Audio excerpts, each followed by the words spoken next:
Hi పిల్లలు, అందరూ ఎలా ఉన్నారు? బాగున్నారా? నేను కూడా బాగున్నా. ఈరోజు ఇంకొక కథ చెప్తాను.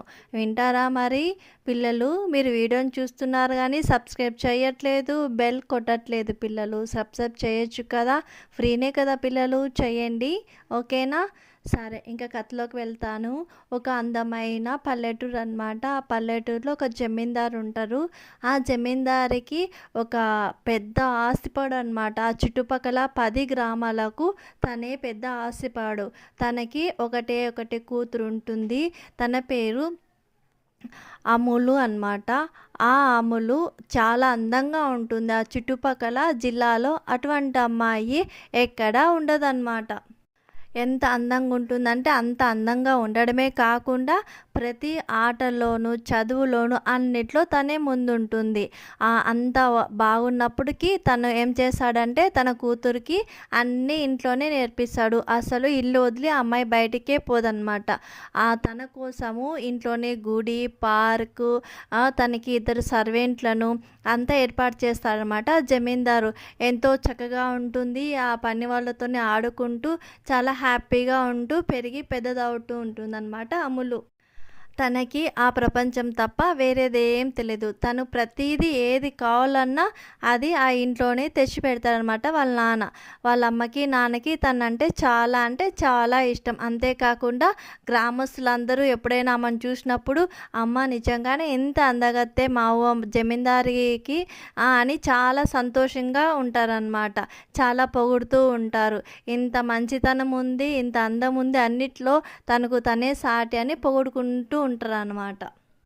అలా ఉంటే అక్కడ తనకు పని మనిషిగా ఉంటారు కదా, ఆ ఇంట్లో ఒకతను వేరే పని మీద వేరే ఊరు వెళ్తాడనమాట. వేరే ఊరు వెళ్తే అక్కడ తనకు ఏదో యాక్సిడెంట్ అయ్యి పాపం చనిపోతాడనమాట. చనిపోతే ఇంకా వాళ్ళ భార్య, వాళ్ళకి ఒక కొడుకు ఉంటారు. చాలా అంటే చాలా దిగులుతో ఏడుస్తూ ఉంటే ఈ జమీందారు అంటారు, అమ్మ నువ్వు ఏడవకు ఎక్కువ, నీ భర్త నా దగ్గరే కదా పనిచేశాడు, నువ్వు కూడా నా దగ్గర ఎంతో నమ్మకంగా వంట మాస్టర్గా ఉన్నావు, నువ్వు బాధపడకు, నీ భర్త బదులు నీ కొడుకుని నేను ఉద్యోగంలో పెట్టుకుంటాను, మీరిద్దరు హ్యాపీగా ఉండండి, మీకేం కావాలన్నా నన్నే అడగండి అని ధైర్యం చెప్పి వాళ్ళ కొడుకుని ఈ యొక్క పెట్టుకుంటాడు పనిలో అన్నమాట. ఆ అబ్బాయి చిన్నోడైనప్పుడు ఎంతో యాక్టివ్గా, హుషారుగా పని చేసుకుంటూ పోతూ తన పని ఎంతో తను చేసుకుంటూ ఎంతో నచ్చుతాడు జమీందారికి. అందుకని చాలా నమ్మకమైన పనివాడు అయిపోతాడు అన్నమాట. ఇలా జరుగుతుంటే ఒకరోజు ఈ అమూల్ ఏం చేస్తుందంటే వాళ్ళ పని వాళ్ళిద్దరు ఉన్నారు కదా, వాళ్ళతో ఆడుకుంటూ ఉంటుంది. ఆడుకుంటూ ఉంటే బాల్ వచ్చి ఒక కోనెట్లో పడిపోతుంది అనమాట. అయ్యో బాలు అని అరుస్తుంటే ఇంట్లోకి ఆ అబ్బాయి చూస్తాడు. చూసి అరే బాల్ పడిపోయినట్టుందని తీసుకెళ్ళి ఆ అమ్మాయికి ఇచ్చి అదే మొదటిసారి చూస్తారనమాట. అరే ఈ అమ్మాయి నిజంగానే చాలా చక్కగా ఉంది, మా జమీందారికి ఎంత మంచి కూతురు ఉందని అనుకొని బాల్ ఇచ్చేసి వెళ్ళిపోతాడు. అలా ఆడుకుంటూ ఉంటే ఒకరోజు ఏం జరుగుతుందంటే వాళ్ళ తోట ఉంది కదా, వాళ్ళది మంచిగా రకరకాల పూలు అన్నీ చాలా మంచిగా ఉంటుంది. ఆ తోటలోకి ఒక బంగారు పక్షి వస్తుందన్నమాట ఎగురుకుంటా. ఆ పక్షి వచ్చి చెట్టు మీద వాలడమే కాకుండా ఎంతో చక్కగా పాడుతూ ఉంటుంది. ఈ అమ్ములు చూస్తుంది, అరే పక్షి పాట పాడుతుంది, అది కూడా ఇంత చక్కగా పాడుతుంది, అయ్యో పట్టుకోండి నాకు అది కావాలని అంటుందన్నమాట. ఈ పని వాళ్ళు ఏం చేస్తారు, సరే ఉండు అని పట్టుకుందామని దాన్ని పట్టుకోవడంలో అది ఎగిరి వేరే చెట్టుకి వెళ్ళిపోతుందన్నమాట. ఆ ఎగిరేటప్పుడు ఒక ఈక కింద పడుతుంది ఆ పక్షిది. అప్పుడు చూసి పని అమ్మాయి దాన్ని తీసుకొని, అమ్మ ఇది మంచి బంగారు పక్షి, ఇది నిజంగానే చూసావా, దీని ఈక చూడు బంగారుగానే ఉంది అని చెప్తుందనమాట. అవునే నిజంగానే బంగారుగానే ఉంది, ఎట్లయినా నాకు కావాలి తీసుకోండి పట్టుకోండి అని చెప్తుందనమాట. వీళ్ళు దాన్ని ఎప్పుడైతే పట్టుకుంటారో ఈ పని వాళ్ళిద్దరు బొమ్మలాగా అయిపోతారు పిల్లలు. అమ్మ అప్పుడు చాలా భయం వేస్తుంది అమ్మాయికి. కానీ ఎట్లయినా ఆ పక్షి కావాలా అనే ప్రయత్నంలో ఇంకా తను పట్టుకోవాలా అని ఈ అమ్మాయి పట్టుకోబోతుంది. అంతలోకి ఇక్కడ ఆ అబ్బాయి ఉన్నాడు కదా, తోటమాలిగా పనిచేస్తూ, ఆ అబ్బాయి చూసి అమ్మాయి గారు మీరు ఆగండి, పట్టుకుంటే మీరు కానీ బొమ్మలాగా అయిపోతారని ఆపుతాడనమాట. అవును కదా అని చెప్పేసి ఆగిపోతుంది ఆ అమ్మాయి. జరిగిన విషయం పోయి వాళ్ళ అమ్మకి చెప్తుంది. ఇలా జరిగింది అంటే, అవునా అని జమీందారు గారు, ఆ అబ్బాయి వాళ్ళ అమ్మ చాలా భయపడతారు.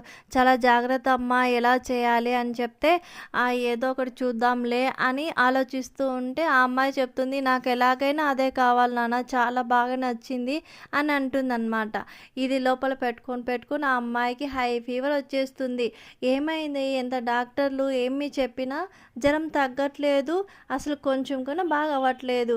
సరే అని ఒకరోజు ఒక ఋషి వచ్చి, ఏం లేదు జమీందారు గారు, ఈ అమ్మాయి ఆ పక్షికి ఏదో సంబంధం ఉంటుంది, అందుకే ఆ పక్షి మీద ఎక్కువ బెంగ పెట్టుకుంది కదా, అందుకే జ్వరం వచ్చింది, మీరు ఎలాగైనా ఆ పక్షిని తెప్పియండి, ఆ అమ్మాయి బాగా అయిపోతుంది అని చెప్తాడనమాట. ఇదంతా విన్న ఆ అబ్బాయి వాళ్ళ అమ్మతో చెప్తాడు. అమ్మ సరే నేను వెళ్తానులే అమ్మ అని చెప్పి జమీందారు దగ్గరికి వెళ్ళి చెప్తాడు. అయ్యా మీ అనుమతి ఇస్తే నేను వెళ్ళి ఆ బంగారు పక్షిని ఎలాగైనా సరే తీసుకొని వస్తాను. కాకపోతే నాకు ఏమన్నా అయితే జీవితకాలం మా అమ్మ బాధ్యత మీరే తీసుకోవాలి అయ్యగారు అని చెప్పేస్తాడు. అంటే జమీందారు గారు సరేలే అని చెప్తాడనమాట. బాబు సరే అని ప్రయాణానికి సిద్ధపడి వెళ్తూ ఉంటే కొంచెం దూరం వెళ్ళగానే అడవిలో ఒక పెద్దాయన స్పృహ తప్పి పడిపోతాడు. ఏమైంది అయ్యగారు, ఏమైంది, నువ్వు చాలా పెద్దగా ఉన్నావు, ఏమైంది, ఎలా పడిపోయాయంటే, బాబు అన్నం తిని 3 రోజులు అయింది, చాలా ఆకలిగా ఉంది అంటే వాళ్ళమ్మ తనకు పెట్టించిన క్యారీ తీసి తనకు 3 రొట్టెలు ఇస్తాడనమాట. అతను తిని హమ్మయ్య నాకు ప్రాణం వచ్చినట్లుంది, నీకు చాలా థ్యాంక్స్ అబ్బాయి, అన్నట్టు నువ్వు ఆ బంగారు పక్షి కోసమేనా వెళ్ళేది, చాలా జాగ్రత్త, అది మామూలు పక్షి కాదు అని చెప్తాడనమాట. అది పలానా అడవిలో ఉంటుంది, ఆ చెట్టు కింద ఒక ముసలావిడ ఉంటుంది, ఆ ముసలావిడ దగ్గర పోయినప్పుడు ఆమె నాకు ఆకలిగా ఉంటుంది, నిన్ను తినేస్తా అంటుంది, నువ్వు భయపడకు అలాగే తిను అని చెప్పేసి పక్కన ఒక కత్తి ఉంటుంది, ఆ కత్తిని ఆమె చేతికి ఇవ్వు, తర్వాత ఏం జరుగుతుందో చూడని చెప్తాడనమాట. సరే అయ్యా నాకు ఇంత సహాయం చేశావు, నీ రుణం మర్చిపోలేను అని చెప్పి ఆ అబ్బాయి అతనికి థ్యాంక్స్ చెప్పేసి వెళ్ళిపోతాడనమాట. వెళ్ళిపోయి అలాగే కొంచెం దూరం వెళ్ళినాక ఆ మాయా అడవి వస్తుందనమాట. అతను చెప్పినట్లు ఇంకా కొంచెం ముందర పోతే బంగారు చెట్టు వస్తుంది. ఆ చెట్టు కింద ఒక ముసలావిడ కూర్చొని ఉంటుంది. ఆ పక్షి కూడా అక్కడే ఉంటుంది పిల్లలు. అది పాటలు పాడుతూ ఉంటే ఈ అబ్బాయి చూశాడు కదా, కనిపెడతాడు, ఇదే అనేసి అడుగుతాడనమాట. ఆమె అడుగుతుంది, ఎందుకు వచ్చావు ఇక్కడికి అంటే, నేను ఇట్లా పక్షి కోసం వచ్చాను, అది నాకు అది కావాలి, మా జమీందారు అమ్మాయి అనారోగ్యంతో ఉంది, దీని మీద బెంగ పెట్టుకొని అని జరిగిందంతా చెప్తే, అట్లయితే నాకు ఆకలి అవుతుంది, నేను నిన్ను తిననా అంటే, అయ్యో తినండి అమ్మా, నా జీవితానికి ఇదొక సార్థకత అనిపిస్తుంది, తినేయండి అని పక్కనున్న కత్తిని ఇస్తాడనమాట. ఆ కత్తి తీసుకొని ఆమె మెడ మీద ఒక్కటి ఏమంటారు, ఒక వేటు వేయంగానే అది పూలదండ అయిపోయి ఆ అబ్బాయి మెల్ల పడుతుంది. ఆ అబ్బాయి ఆశ్చర్యపోతాడు అనమాట. అరే నా ప్రాణం పోలేదా అనుకొని ఆమెకి థ్యాంక్స్ చెప్తాడు. అప్పుడు ఆ ముసలావిడ వచ్చేసి, ఇది ఇన్ని రోజుల నుంచి నాకు శాపం ఉనింది, నీతో నా శాపం పోయింది, నువ్వు జాగ్రత్త, ఇదో తీసుకో, దీనికి చాలా శక్తులు ఉన్నాయి, దీన్ని తీసుకెళ్ళి ఆ రాయిగా అయిన పని వాళ్ళను కూడా మామూలు మనిషిగా చెయ్యి, ఇది ఎక్కడ ఉంటుందే ఆ రాజ్యంలో సమస్తము ఉంటాయి, ఏం కొదువ ఉండదు అని చెప్పి వెళ్ళిపోతుందనమాట. చెప్పిన వెంటనే ఆ పక్షి వచ్చి ఆ అబ్బాయి మీద వాలిపోతుంది. ఆ అబ్బాయి మీద వాలిపోయి వాళ్ళిద్దరు ఆకాశంలో ఎగురుకుంటూ వెళ్ళి వాళ్ళ ఊరికి వెళ్ళిపోతారు. వెళ్ళిపోయి అక్కడ రాయిగా అయినారు కదా ఇద్దరు పిల్లవాళ్ళు, వాళ్ళను కూడా మనుషులు చేసి ఆ పక్షిని ఎత్తుకొని పోయి అమ్మాయి గారికి ఇస్తాడనమాట. ఇస్తే ఆమె చూసి చాలా సంతోషపడి లేచి కూర్చుంటుందన్నమాట. ఇంకా వాళ్ళ నాన్న ఇంత సాహసం చేశావు, చాలా మంచిదని చెప్పేసి వాళ్ళ కూతుర్నిచ్చి పెళ్లి చేస్తాడు. ఇంకా అందరూ హ్యాపీగా ఉంటారు పిల్లలు. కథ నచ్చిందా పిల్లలు? సబ్స్క్రైబ్ చేయడం మర్చిపోకండి. Bye bye.